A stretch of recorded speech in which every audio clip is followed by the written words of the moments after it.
How's it going, guys? This is Holy War with Black Image Entertainment, man.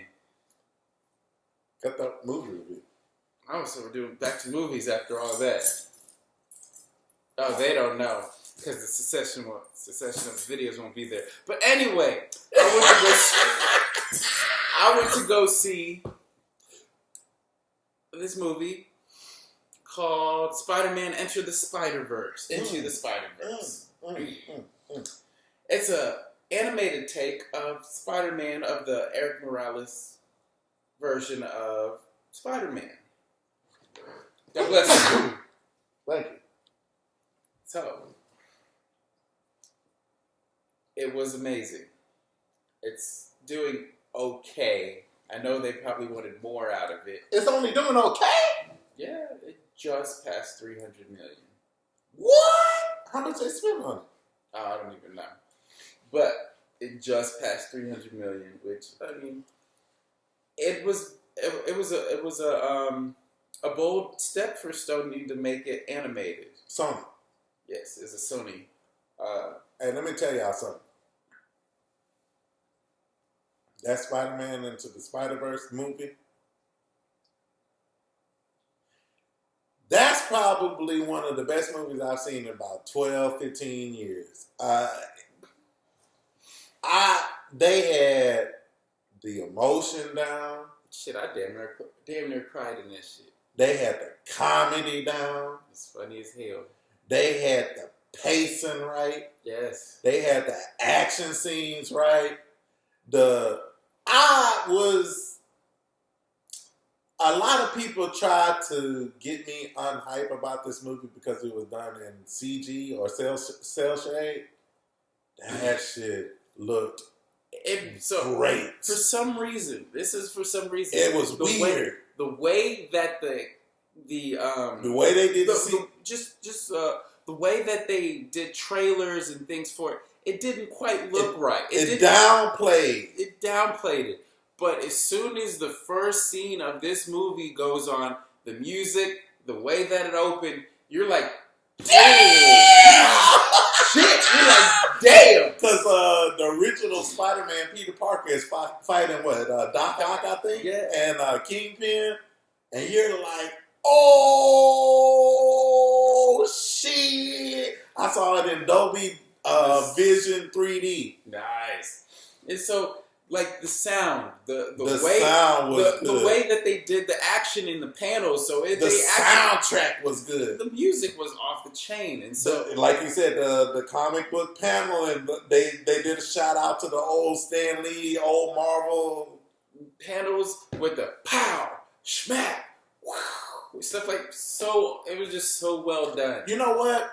They did a real good job of memeing themselves in the movie with purpose that further drove the story of the movie with the multiple universes, and it was just really great. And for an animated movie to be 2 hours long, 2 hour animated and movie. This wasn't no cheap animated movie. No, it was so well done. Yes. And the way that they did the character development, the reason, yes, everything that happened in that movie literally happened for a reason. Yeah. And they did a very good, and everything that they set up, they knocked down by the end of the movie. The voice acting was great. It's so hard to even really talk about this movie without saying this movie was great. So hands down. Wait. Here's a question for you before you can do the hands down. What was one bad thing about this movie? Name one bad thing about this movie. I can't watch it right now. You know what? I agree. I cannot find not one negative thing. Substantial standout that was just like, oh, that rubbed me the wrong way. That wasn't right. Like, everything was very well done. And it was aimed for children. To me, it felt like, I don't know if y'all have ever seen this, but the real Avatar cartoon series. Even though it's aimed for younger audiences, the comedy, the way that they tackled the love relationships, everything like that was on perfect. It wasn't, oh, we're gonna sit here and linger too long and make it sit this way or set it up in a very cheesy manner. Like everything that happened developed organically.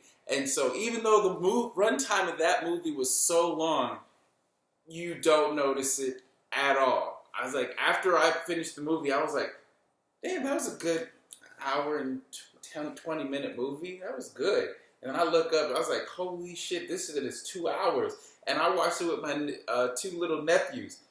They sat through a 2-hour movie glued to the screen, hands down. And then me and my sister were laughing. I thought they were going to fuck up with Spider Pig. I was like, oh, they're going to drop the ball on Spider Pig. They made even him funny and relevant. They made him funny and relevant. And then some of the articles that came out about that movie after the movie, it gave me even more respect for the movie because they did a lot of work on that 1950s version of the. And apparently that character, by Nick Cage. Yeah, he has a lot of history. That version of Spider-Man, I guess he really exists or something like that in some universe. And they were, man, I just read this one article. Just look up, just Google Bing, whatever you use, Spider-Verse, different Spider-Man. I think that's the name of the article. And they'll break down in detail the relevancy and importance of each one of the Spider-Man in that movie.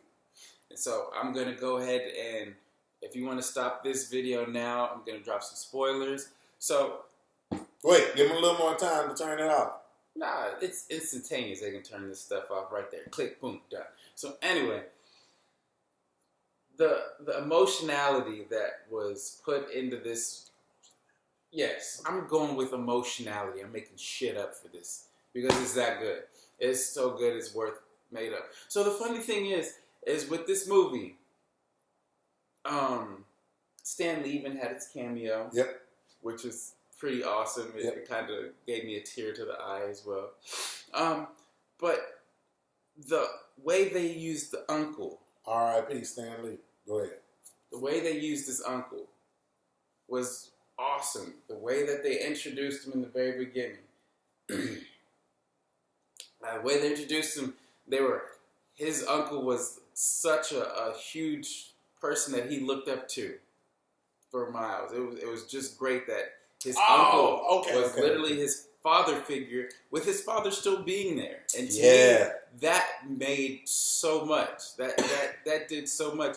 And also with it being, you know, a character of color, that he wasn't in a messed up, broken home. Because that's what they always want to try and perpetuate. I did like that. They always try to perpetuate that minorities. Both of the brothers were doing very well for themselves, and they were very poised and strong characters.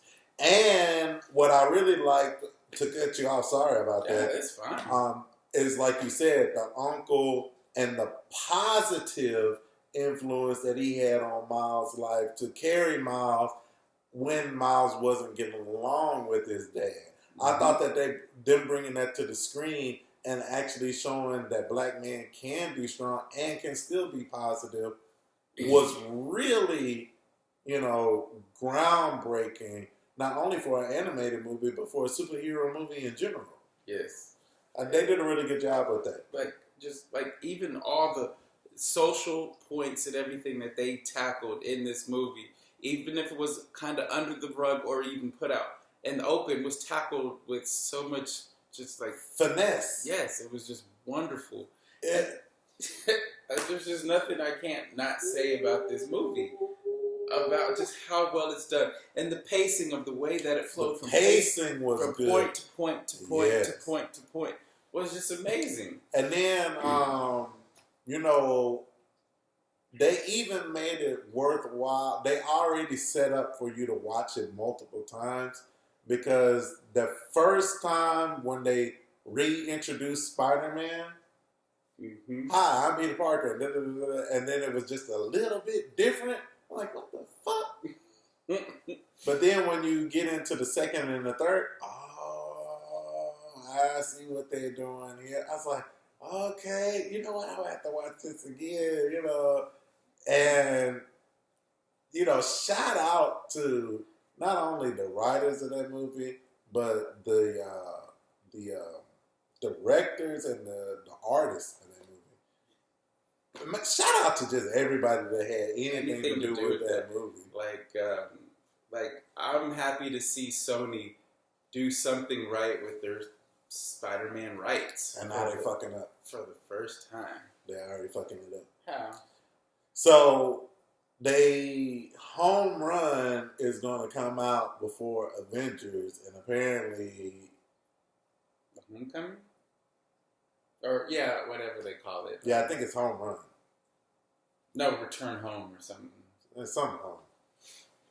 But, apparently there's a pretty big spoiler or something in the Marvel timeline in this Spider-Man movie. And, Marvel is pretty pissed. When is Marvel's pretty pissed at Home Run, whatever the name of the 2019 Spider-Man. Return Home, I think that's what it's called. But they're pissed that it's coming out before Infinity Wars 2. Is it? What's the release date for that? Matter of fact, it's on my I just got an alert on it. I guess they just announced a trailer. The tickets for sale or something? No, they just announced a trailer today, and I said, because I don't want to watch the trailer. They just fucking up. So, yeah, here it is. It's called Far From Home, and the trailer just came out today, and I guess it's opening. I clicked on it. But anyway, back to this movie. I like how Gwen Stacy was... I like how she wasn't a damsel in distress, and they didn't overly make her a badass because she's a woman. They made her hold her part perfectly well. Yes. And that she did her stuff, but she wasn't overpowered or a Mary Sue or anything. It was just very well done with every character that they introduced in piece by piece by piece. They even gave her a haircut. That was cool, too. Yeah, that was cool. That was cool. And her outfit was cool. And I like their pseudo relationship because she was closer to age, and so basically they took a liking to each other. But it wasn't like, oh, we're boyfriend and girlfriend. Yeah. We're gonna end up that way. Yeah. This is our love story. Yeah. Or anything like that. Yeah, they didn't force it like that damn ratchet ass kiss in Aquaman. It was just really good because he was like, she's a sexy girl, blah blah blah, and I think she's hot. Sexy cartoon, yeah. No, I'm talking about Miles Morales thought she was sexy. Whatever. I thought you were turning into R. Kelly on there. And you saw that coming. Yeah, I did. I saw it a mile away. Release date July the 5th. That comes out way after Infinity Wars 4. They may Endgame. They may have forced Sony to do it. But that movie isn't Sony. That one's Marvel. No, this one is Sony. No, I can. Well, you know what? I can guarantee it. I think Sony was the one that was pushing it to come out around the time of Avengers.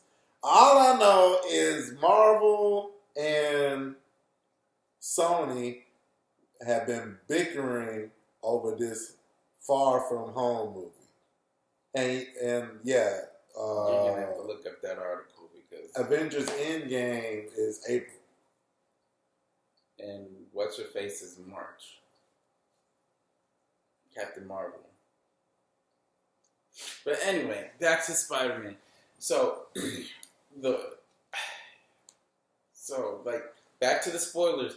Like the biggest twist part of this movie was when his uncle was one of the henchmen of Kingpin. And that, with the way they revealed that was just amazing. And then after that, when he had the upper hand on Spider-Man. And he was like, look, what? It's me. It's me. And he stopped and was just like, no, I can't do this. This is my uncle. This is my blood. Yeah! I know that part. I was a little. I saw that coming though a mile away. They didn't try to hide that too well. You see everything a mile away. But anyway, as I go and say this movie was definitely a 9.95. It's worth seeing at any point. Actually, I'd almost give it a 10. I'm honestly, giving it a 10. Because I'm giving it a 10. I would watch this movie over and over and over. Honestly, it was very well done. It kind of hurts my feelings that it's not doing as good as it should be doing in the box office. Not enough people are talking about it. And I know the type of animation has turned people off of it. But you need to get over it because when you see the way it's stylized correctly in the movie, it makes sense. And that's the big thing. Because I was one of the people that was like, I really don't want to see it because of the way it looks, but I'm still going to go see it because I want to see the Miles Morales storyline. And instantaneous, I was like, okay, I see why they did it. And this is amazing. Awesome. And I was in it from beginning to end. So, stamp of approval, needs to be seen any way, shape, or form in the movie theater. Yeah, I agree. It's wonderful, and it's good for all ages, grown up and children. It's just a very well done movie. Period. No ifs, ands, or buts. That's all I can truly say about this movie. Yeah, there's not anything negative that could be said about or towards Spider-Man and the Spider-Verse. I would challenge somebody to say something negative. And this is not an argument point. I would like to hear somebody have something negative to say about it, just so I could have a different perspective. Yeah. Because everything that I remember during the movie, watching the movie, like you said, everything after it was just. I can't say anything bad about the movie. So, yeah, I'm just interested to see if someone has a negative review on Spider-Man and the Spider-Verse just so I could be like, oh, okay, yeah, I can kind of agree with that. And so what I always tell everybody, I was like, this is by far the best Spider-Man movie. Yeah. Hands down. Yeah. And granted, Homecoming was the best Spider-Man movie prior. And then this one just knocked it out the park completely. Because I really like Homecoming. I'm not gonna lie. I've seen that movie a lot. I remember liking Homecoming, but I don't remember liking it that much. I think, if I'll say one quick thing about Homecoming, just the Iron Man cameos were just forced, unnecessary, just kind of cheapened the movie. I liked them. Yeah, I liked it. I like those cameos. I thought it was cool. I felt it was forced. So, anything else you want to say about Spider-Man and Spider-Verse? Go see it. It's worth your money. Any way, shape, or form. Black Image Entertainment seal of approval. Hit that subscribe button. Tell us what you think about. Oh, make sure you go see it in Dolby 3D. It's not going to be in it anymore because it's been out for a while. But just go see it in the movies. Yeah, it's definitely a big screen 3D movie. Yeah. Hands down. Hit the subscribe button. Leave us a comment below. Cut out. Holy War. We out.